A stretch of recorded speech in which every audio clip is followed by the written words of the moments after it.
As you know, I always like to be the bearer of good news, and today I'm delighted to tell you that I have just saved the federal government an absolute fortune. In fact, I've saved Jim Chalmers' first proper budget literally billions of dollars. Jim, you can thank me later, it's fine, or just buy me a beer. Not only that, I have saved the nation from tearing itself apart for no reason whatsoever over a ridiculously expensive and hugely divisive 2023 referendum.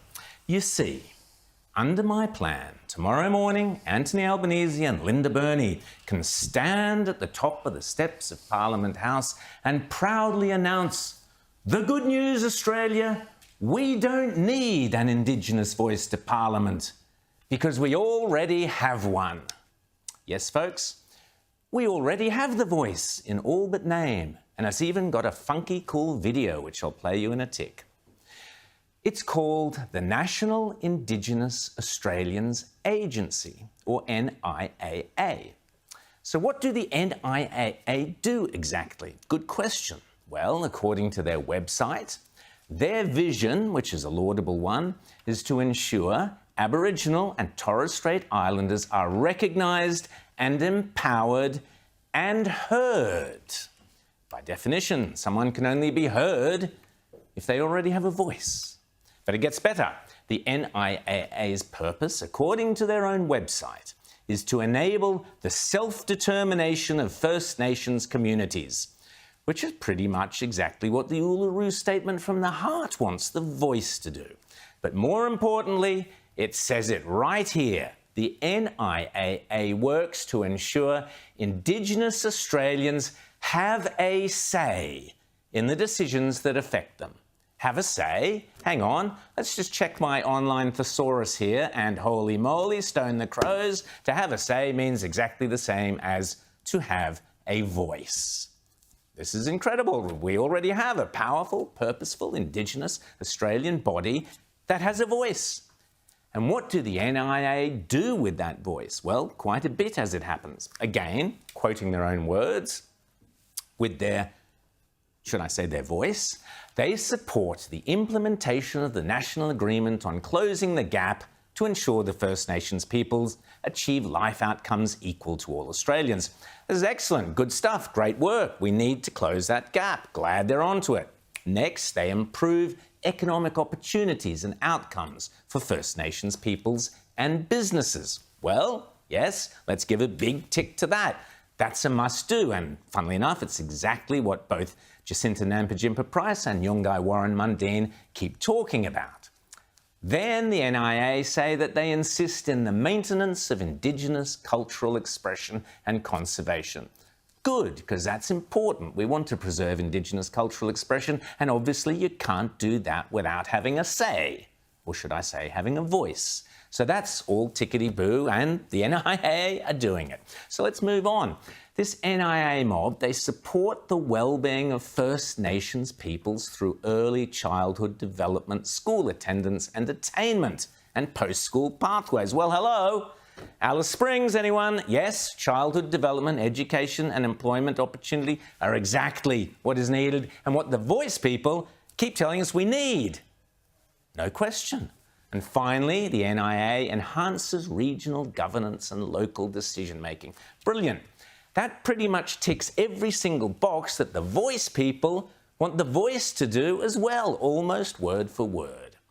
But the NIAA mob don't need a referendum to get on with it. They're already doing it. Full marks to the NIAA. But wait, there's more. According to the website, they have been instructed under an executive order from the Governor-General, no less, that among their numerous responsibilities, the NIAA must provide advice to the Prime Minister and the Minister for Indigenous Australians on whole of government priorities for Aboriginal and Torres Strait Island peoples. Bingo! In a nutshell, that's kind of the whole point of the voice, to provide the Parliament, and therefore the PM, with advice on Indigenous priorities. But hang on, that does raise one tiny little question. I mean, I hate to be a party pooper, but what if the advice to the PM from the NIAA is the complete opposite to the advice to Parliament from The Voice. Geez, there you go again, Rowan. Always the spoil sport, always the killjoy, pouring cold water on everything. I know, I'm sorry. But back to the NIAA. Who exactly are these selfless, wonderful people who are already doing the job that the Voice people say we need a voice to do? Well, here's Jodie Broome. She's the boss of the NIAA and she's a Yinjimbandi woman from the Pilbara in Western Australia. According to the NIAA website, CEO Jodie has maintained strong connections to country, to community and to culture throughout her whole life. Is there an echo in here? Because that's what the Voice people keep insisting The Voice is all about, maintaining grassroots links to indigenous communities, culture and country. But that's just for starters. Jodie is also passionate about social justice. Very good. The lovies, well, like that. She's passionate about community-led co-design. There's that voice echo again. And she's passionate about changing the way government does business with Aboriginal communities. Jodie, you legend, that's precisely the whole point of The Voice. And you little ripper, you're already doing it. And it's not as if Jodie and her team don't have plenty of resources to do it all with, because I know that's your next question. Jodie and the NIAA have got a lot on their plate. Where's the money coming from? Well, from you and from me, actually, just as it will also with The Voice. According to the NIA's annual report, last year, Jodie and her team spent nearly $290 million on expenses. So that's a lot of money. So they must have been able to achieve a hell of a lot of good stuff for Indigenous Australia with that amount of money. You'll notice, of course, that 165 odd million of that went on salaries and wages, superannuation, defined benefits, that sort of thing. So hopefully everybody is being very well paid for doing this invaluable work. As for the total cash load, the NIAA's total cash from the official public account is just over $2 billion. So that's good. It's a lot of money. But hey, it's all in a good cause. But as I said at the top, the Aussie taxpayer, always generous to a fault, clearly, isn't necessarily so flush with cash that we can afford two voices, both basically doing exactly the same sort of stuff, give or take, and both costing us billions and billions of dollars. So here's my plan to save the Aussie taxpayer literally billions of dollars and make Anthony Albanese's life a whole lot easier. All we have to do is change one word in the name of the NIAA, change agency, which, let's face it, is a bit of a tainted word with association with words like real estate agency or, heaven forbid, advertising agency. So we ditch the word agency and replace it with the much better word voice.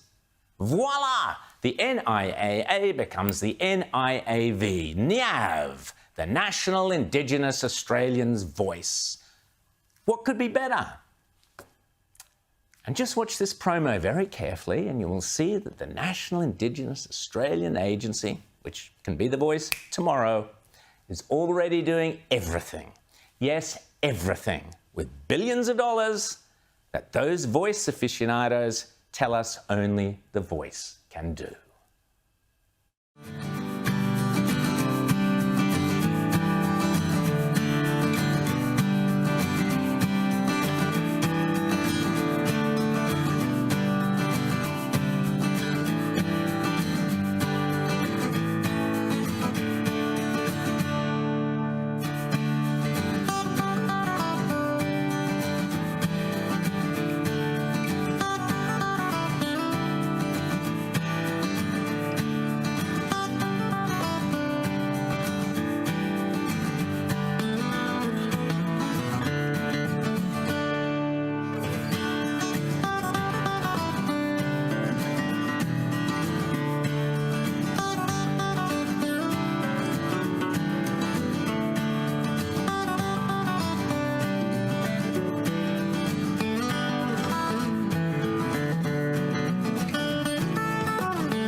There you have it, folks. Why vote yes to $1 billion Indigenous voice to Parliament when we already have one?